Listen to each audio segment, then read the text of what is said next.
Medical rehabilitation centre అని announce చేశారో, ఎంతమంది సహకరించినా అంత కార్యరూపం దాల్చాలంటే మెయిన్ రెస్పాన్సిబిలిటీ అంతా దైవజని భుజాల మీద ఉంటుంది. కాబట్టి ఆయన ఆరోగ్యము, అసలు ఆయన ఎంత ప్రయాస, ఆయన మరి ఎలాంటి పరిస్థితులు గుండా వెళ్తారని నేను మరి వ్యక్తిగతంగా ఒక కన్సర్న్ కలిగినప్పుడు దైవజనులకు దేవుడు ఇస్తూ వచ్చిన వాగ్దానాలు ఏంటంటే, ఈ సంవత్సరం వాగ్దానము నన్ను బలపరచు అని అందే నేను సమస్తము చేయగలను. ఒకసారి స్తోత్రం చెప్దాం, హల్లెలూయా. ఇంకా అది చూడగానే అనుకున్నా అయిపోద్ది, ఈ సంవత్సరం ఖచ్చితంగా అయిపోద్ది. మెడికల్ అండ్ రిహాబిలిటేషన్ సెంటర్ ప్రారంభించిన సంవత్సరాల దైవజనికి దేవుడు ఇచ్చిన వాగ్దానం ఏంటంటే, నువ్వు పని పూనుకొని నీకు తోడుగా ఉంటాను. అది ఎప్పుడైతే నేను చూసాను అనుకున్నా, ప్రభా ఏమి పూనుకుంటారో నాకు తెలియదు కానీ నువ్వు తోడుగా ఉంటావు కాబట్టి అది ఖచ్చితంగా సక్సెస్ఫుల్గా ముందుకి తీసుకొని వెళ్తావు అని. మరి ఈ మెడికల్ రిహాబిలిటేషన్ స్టార్ట్ చేసిన తర్వాత చిన్న ఖర్చు కాదండి, కదిపితే తెలుస్తుంది. మన చిన్న ఇల్లు కట్టుకోవాలంటేనే అది చిన్న విషయం కాదు. మెడికల్ అండ్ రిహాబిలిటేషన్ సెంటర్ అంటే ఇట్స్ అ మెగా ప్రాజెక్ట్. ఈరోజు వచ్చి అన్ని ఫ్లోర్లు తిరిగిన వాళ్ళకి అర్థమై ఉంటుంది ఎందుకు టైం పట్టిందని.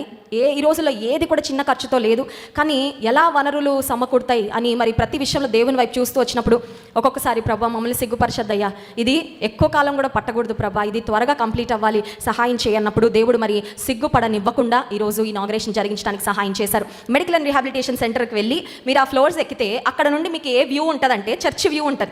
కొన్ని దేశాల్లో ఏంటంటే బీచ్ వ్యూ, సీ వ్యూ ఉన్న ఇళ్ళకి చాలా ఎక్కువ ఖరీదు ఉంటుంది. ఎందుకంటే ఉదయం లేవగానే సముద్రం కనబడితే మనసుకు ప్రశాంతంగా ఉంటుందని.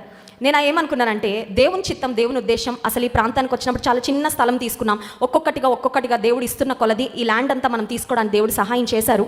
అయితే అక్కడికి వచ్చిన పేషెంట్స్కు ఉదయం లేవగానే హాస్పిటల్ బెడ్ మీద నుండి లేవగానే వాళ్ళకి కనబడేది ఏంటంటే మందిరం అండి. నేను అనుకున్నాను చాలామంది అక్కడ దేహానికి మందులు ఎక్కినా, మందులు మింగినా, ఇక్కడికి వచ్చి వాళ్ళు నడిచే డిస్టెన్స్లో వాళ్ళు వచ్చి ఇక్కడ ప్రార్థన చేసుకుంటారు. ఖచ్చితంగా అక్కడికి వచ్చిన వారందరికీ ఇటు ఆత్మీయ స్వస్థత, అటు శారీరక స్వస్థత రెండు జరిగించి, ఒక మాటలో చెప్పాలంటే ఇది ఒక ప్యాకేజ్ లాగా, ఒక బ్లెస్సింగ్ సెంటర్గా ఈ క్రైస్ట్ వర్షిప్ సెంటర్ని దేవుడు చేసినందుకు ఒకసారి గట్టిగా చప్పలు కొడుతూ దేవునికి మహిమ చెల్లిద్దాం, హల్లెలూయా. దేవుని ఆలోచనలు, దేవుని ప్రణాళికలు చాలా చాలా గొప్పవి. సో ఈ ప్రాంతము దీని ఒక బ్లెస్సింగ్ సెంటర్గా దేవుడు ఉంచారు. మరి ఇప్పటికీ క్రైస్ట్ వర్షిప్ సెంటర్కి అనేక మంది ఆయా దేశాల నుండి కూడా వారు ఇండియా వచ్చినప్పుడు ఇక్కడికి వస్తారండి. మేము క్రైస్ట్ వర్షిప్ సెంటర్కి వెళ్ళాలి, ఇక్కడ ఆరాధనలో పాల్పొందాలి, ఇక్కడున్న దేవుని సన్నిధి ప్రసన్నత మేము అనుభవించి వెళ్ళాలని వస్తూ ఉంటారు. అండ్ నా ప్రార్థన, అండ్ ఐ ష్యూర్లీ బిలీవ్ మన medical and rehabilitation centre, JVK multi speciality hospital కూడా ఒక సిఎంసీకి ఎలా అయితే వెతుక్కొని ఇండియాలో అన్ని ప్రాంతాల నుండి అక్కడికి వెళ్తారు. ఏ డాక్టర్లైనా మా వల్ల కాదంటే అక్కడికి వెళ్ళిపోతారండి. అలాగా దేవుడు రానున్న దినాల్లో మన జేవీకే మల్టీ స్పెషాలిటీ హాస్పిటల్ని చేయనుగాక. ఒకసారి ఆమెను చెప్దామా?